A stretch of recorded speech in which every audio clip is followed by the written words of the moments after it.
the power behind the throne. So true leadership, true real leadership doesn't use force, doesn't use manipulation, uses guidance and leads by example. True leadership gives you the power so that you can make the right decision.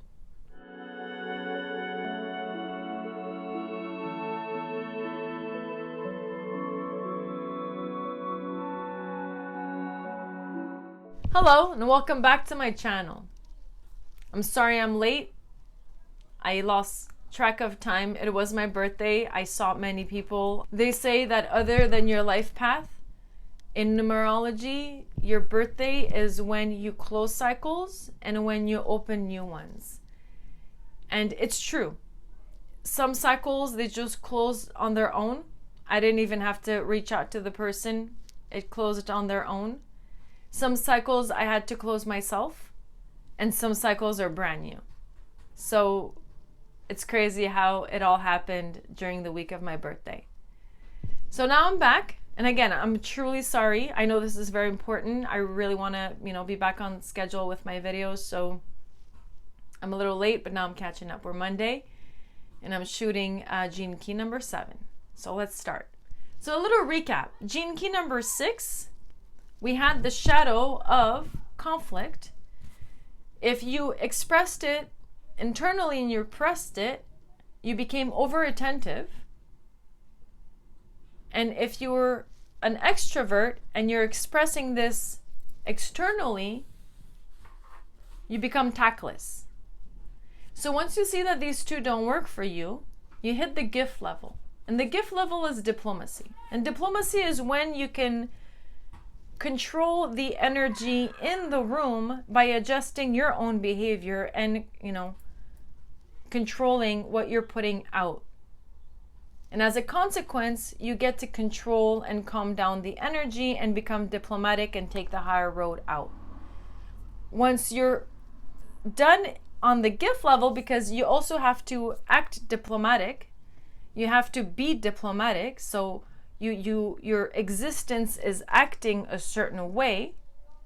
So once you're done being diplomatic, you hit the level of peace.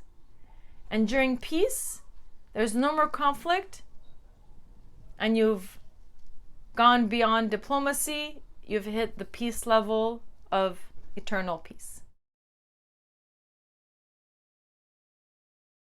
For Gene Key number 7, the shadow is division. So let's start. The 7th shadow of division is one of the main reasons human society operates in hierarchies. Not only is this shadow responsible for the manifestation of hierarchy, but it also makes you think in terms of hierarchy. We have become so used to thinking this way that we no longer conceive that any other way might exist. Hierarchy is based upon division. It divides human beings into social classes, economic classes, racial castes, and political wings. The reason for this division is rooted far more deeply than our psychology. It is actually stamped upon our genes. It is through the 7th shadow that we are programmed to follow leaders, and it is also through this shadow that certain people are programmed to behave as leaders. The entire issue of leadership and power are contained within this shadow. The ancient Chinese named the 7th hexagram of the I Ching the army, which is extremely fitting. The army represents the real power in a country on a political level, and if you don't control the army, you have no real power. The symbol of an army also represents the idea of power through force, rather than power through inspiration, which is the true nature of leadership expressed through the 7th gift and siddhi. This shadow always rules by force, and today it runs the political systems across the whole expanse of our planet. Even modern democracy, which has at its heart a high ideal, does not entirely eradicate the concept of leadership through force. Now, however, instead of military strength, democratic leaders have to lead through the force of numbers. They have to secure the majority of votes. On a subtle level, even democracy encourages division. Modern political leaders can still force their way to the top.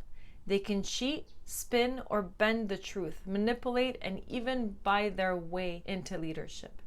Until leadership demands its higher frequency, that of the 7th siddhi of virtue, we will never fully see the end of political division and hierarchy. The seventh shadow cannot command true respect or loyalty because it has at its core the lust for power rather than good of others. Those who are elected as our leaders are chosen because they have a genetic imprinting that marks them as the alphas. However, this does not necessarily make them good leaders. Just as they are leaders, so there must also be followers. And these followers are equally influenced by the seventh shadow. Since the mass consciousness of humanity operates at a low frequency, it does not recognize high-frequency leaders, so it does not elect them to power. On very rare occasions, the mass consciousness does elect a high-frequency leader to guide them into the future. This usually happens during extraordinary times. Oh, I got a cat that wants to say hi. Okay. However, through most of human history, our political leaders have been men or women of personal ambition, rather than true unshakable virtue.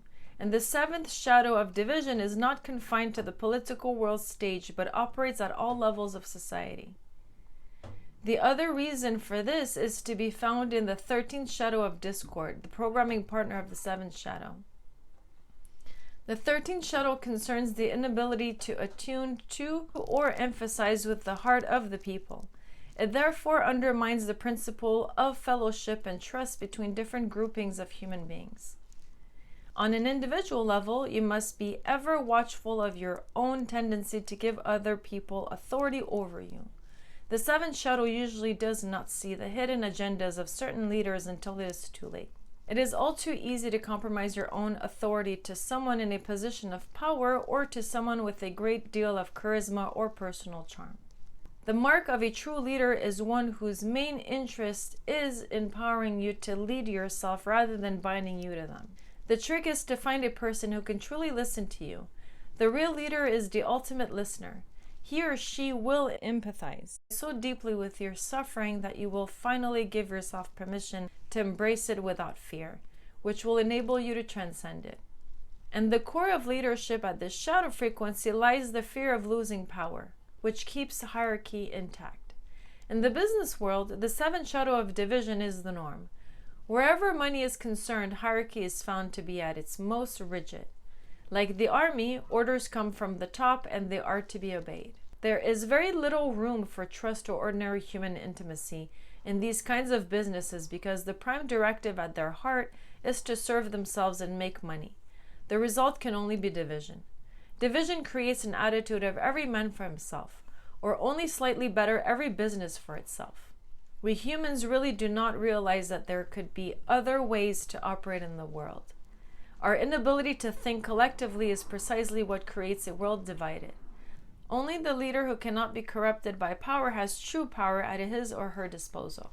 As such leaders are recognized in the future, we will see the gradual dissolution of the force that divides human beings from one another. Ultimately, the dividing force behind businesses, politics, and all arenas of leadership will have to take a great quantum leap. It will have to move from fear to love, or in terms of business, it will have to switch from self-serving to whole-serving. This is the path indicated by the seventh gift, which will finally blossom fully in the seventh siddhi. Repressive nature. So for this shadow, the repressive nature is hidden. When you express this shadow internally, when you're repressing this shadow, you fall in the repressive nature. When the seventh gene key is repressed, it simply fails to manifest in the world. These people carry the genetic imprinting for recognition as leaders but remain hidden. This creates immense pressure within them as well as frustration and resentment, all of which can manifest as physical symptoms in the body and emotions. The world today is actually full of hidden leaders living behind shadow veils that prevent others from seeing them and benefiting from them. The force that prevents a person's recognition comes from within that person and has nothing to do with what they do in the world. Thus, for these people to step into leadership, they must first recognize the power within themselves. As they do, a great tide of optimism and intelligence is released back into the world, which instantly gains them recognition from society at large. So if you're repressing this, you're a hidden leader. So you're not active, you're behind the scenes, and you'll go unnoticed, unfortunately. because it's not your time yet, and you're repressing your gift. So there's the second nature, which is reactive nature. So the reactive nature of this shadow is dictatorial. The reactive side of the seventh shadow knows well that it is a leader and takes full advantage of this by abusing its position. These people use those who follow them to their own advantage, thus reinforcing their status as followers. True leadership encourages people not to rely on others, whereas this style of leadership demands complete reliance, either through pure power of presence or through subtle means. These people are masters of patterns and can manipulate others by locking them into certain patterns. These can be intellectual patterns of thinking or belief, powerful emotional games, or materialistic patterns involving money. The game is to trap followers into believing that they need leadership. Naturally, such leaders only attract followers who want to remain at a victim-level consciousness. The seventh gift. So what happens when you come out of this shadow? So when you come out of the shadow of division, you're a hidden leader, or you're a dictatorial leader. Once you see that these two don't work, you eventually come out of the shadow and you hit the gift level of guidance, the power behind the throne. So true leadership, true real leadership doesn't use force, doesn't use manipulation, uses guidance and leads by example. True leadership gives you the power so that you can make the right decision. True leadership, like true education, does not impose itself on anyone. It is the gift of being able to help others find their own way forward in life, rather than taking away their individual power. This is precisely what is meant by the name of the seventh gift, the gift of guidance. As was discussed in the seventh shadow, it is the driving force behind leaders that determines what kind of followers or supporters they will attract. At the gift level of frequency, we see the move away from fear towards service. Leaders operating at this frequency are able to think at a collective organizational level. They know that unless individuals are suitably self-empowered, the organization will not thrive. To this end, people with the seventh gift are strong supporters and implementers of schemes that allow individuals more power, creativity, and autonomy at all levels of society. The seventh gift and its programming partner, the 13th gift of discernment, knit the collective together in a single pattern where all individuals within that collective structure work together. This, at least, is the ideal of democracy. As we all know, it does not often work that way. Once in power, leaders tend to follow their own agendas. The seventh gift of guidance rests upon the ideal of service. Great guides are great listeners. Simply by being listened to in the right way, a person finds the answer to their problem without direct input from the guide. People with the seventh gift have a powerful magnetic presence, and just from being in their aura, you can come to deep clarity about your own direction. These people can in particular help others to see future patterns. This does not mean that they literally can see the future, but that their guidance is in alignment with future trends. It is this quality of being ahead of the crowd that marks these people as leaders. However, their recognition depends upon the times in which they live. History shows us again and again that many of the greatest leaders the world has known in government, business, science, or art often pass unrecognized during their own times. The greatest gestalt shift will come when the first truly holistic and service-based businesses prove that they can be more successful than the old greed-based empires. People with the seventh gift do not lead from the front, but guide the energy of the group itself.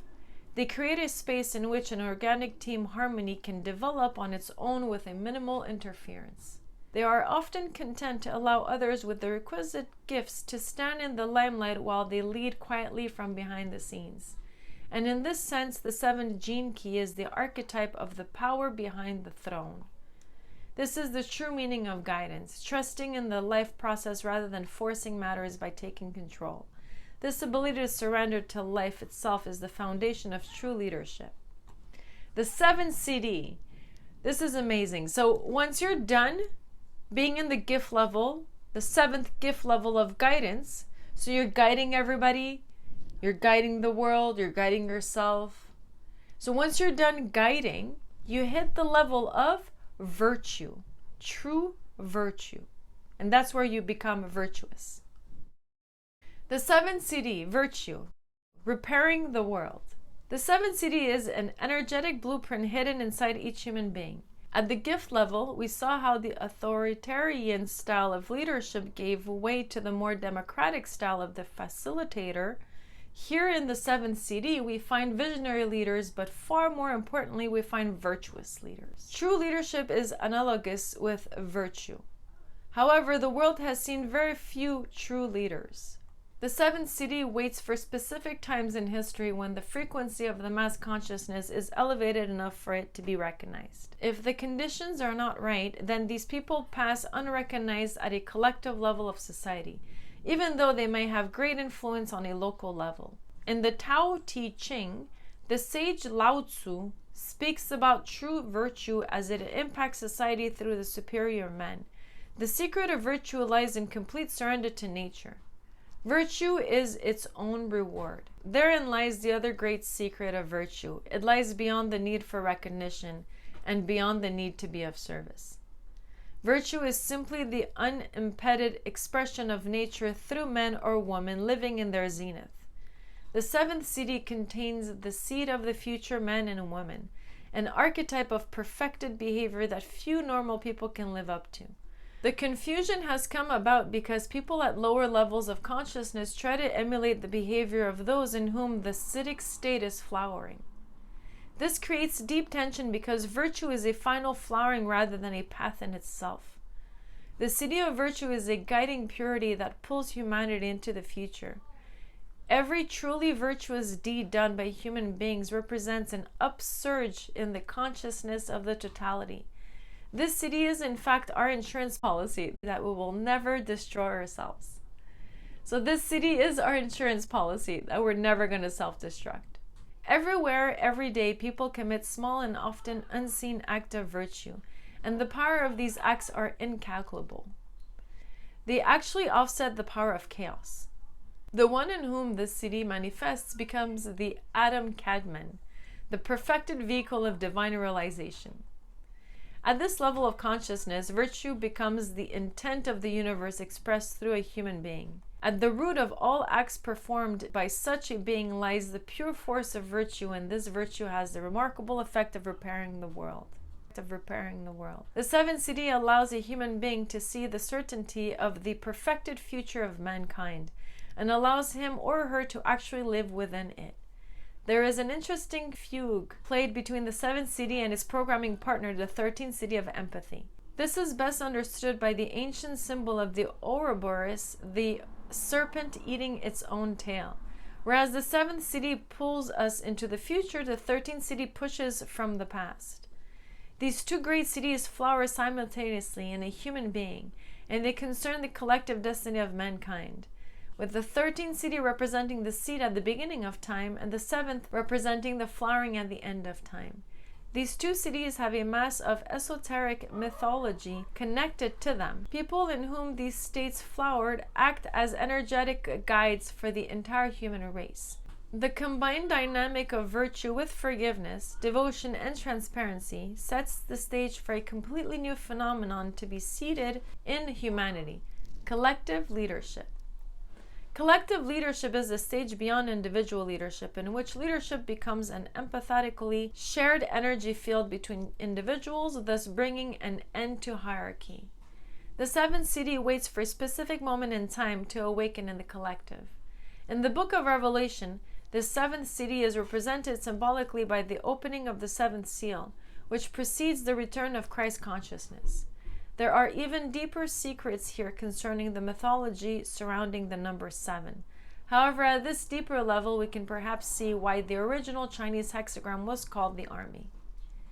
The army refers to a collective group of beings. In the book of Revelation, there are known as the 144,000, and you can learn more about them from reading the 44th siddhi.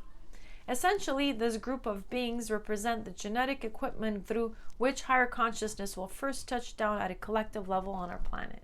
These beings are a collective fractal of leaders in which the siddhis will spontaneously flower over a cycle of many generations. They will be found at all levels of societies. The core essence of each of these beings or leaders is virtue. The 7th siddhi and the language that unites them is empathy, the 13th siddhi. As the 7th siddhi flowers in humanity, one of the first places it will manifest is through parents and teachers. Children who grow up amongst virtuous people need no other kind of education or guidance. Even now, this small piece of information is the greatest key for parents. Children who grow up in the aura of true virtue will take that energy into whatever sphere of life they move through. And in doing so, they will slowly but surely transform the future of our planet. So another wonderful siddhi. I'm going to try to keep it short. Thank you very much for participating, for listening, for watching. Please like, subscribe, or comment. And we're back on track. So back to our schedule. And thank you very much. God bless every single one of you. And see you on the next one. Ciao.